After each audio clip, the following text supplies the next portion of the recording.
எடப்பாடி முகத்தை மூடியது ஏன்? இன்னொரு பக்கம் பார்த்தீங்கன்னா டிடிவி தினகரன் அவர்கள் பேசியது இன்றைக்கி வைரலாகிட்டு கொண்டிருக்கக்கூடிய சூழ்நிலையில் எடப்பாடி உள்ள என்ன பேசினார் அப்படிங்கிறது எடப்பாடிக்கும் அமித்ஷாவுக்கு மட்டும்தான் தெரியும். அப்படி இருக்கும் சூழ்நிலையில் அதை பற்றி நம்ம விவாதிக்கிறது இது பேசியிருக்கலாம் இது பேசியிருக்கலாம் 10ஆம் பொதுவாக சொல்லலாம்.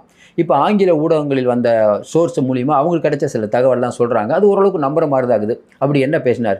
உதயநிதி டார்கெட், ஒரு பக்கம் எம்ஆர்கே பன்னீர்செல்வம், ஒரு பக்கம் கேஎன் நேரு.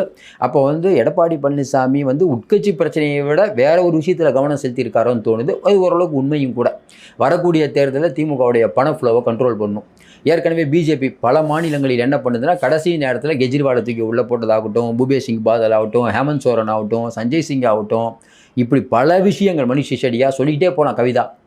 அப்போ இன்றைக்கி இடி அமைதியாக தூங்கி கொண்டிருக்கிறது. எப்பயுமே ஒரு மாநிலத்தை தேர்தல் வந்தால் இடி துள்ளி குதித்து ஏகப்பட்ட வேலைகளை பண்ணும். ஆனால் தமிழ்நாட்டில் தூங்கி கொண்டிருக்கிறது இந்த நிமிடம் வரை. அப்படிப்பட்ட சூழ்நிலையில் நேற்று எடப்பாடி பழனிசாமி அவர்கள் அமித்ஷாவுடைய சந்திப்பில் மிகவும் முக்கியத்துவம் வாய்ந்தது. அப்படிங்கும்போது உதயநிதி அவர்கள் மீதான அந்த சொகுசு கார் அங்கே கொண்டு வந்தாங்கள்ல, அந்த வழக்கு ரொம்ப நாள் அப்படியே இருக்குது. அதை துரிதப்படுத்துங்க. இன்னொன்று உங்களுக்கு தெரியும், டாஸ்மார்க்கில் ஏகப்பட்ட பிரச்சனை நடந்து அது சம்பந்தமான வழக்குகள்.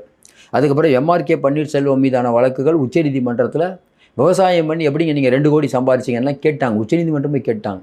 அப்போ அந்த வழக்குகள், இப்படி பல வழக்குகள், பல பேர் பல வழக்குகளில் சம்மந்தப்பட்டிருக்கிறார்கள். இவங்க மேலே நம்ம ஈடியை திருப்பணும்.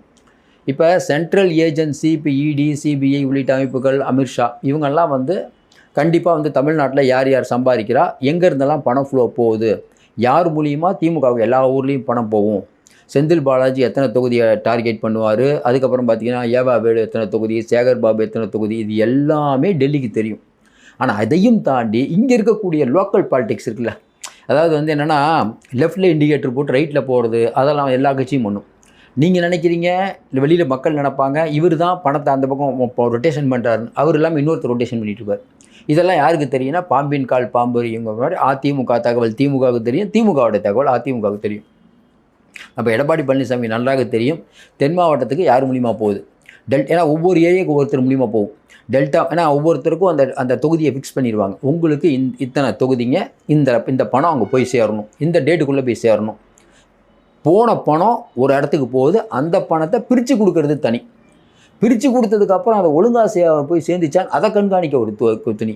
இவர்கள் எல்லாத்தையும் கண்காணிக்கிறதுக்கு 3 டீம். இதுதான் கட்சிகளுடைய ஃபார்முலா. அப்போ எடப்பாடி பழனிசாமிக்கு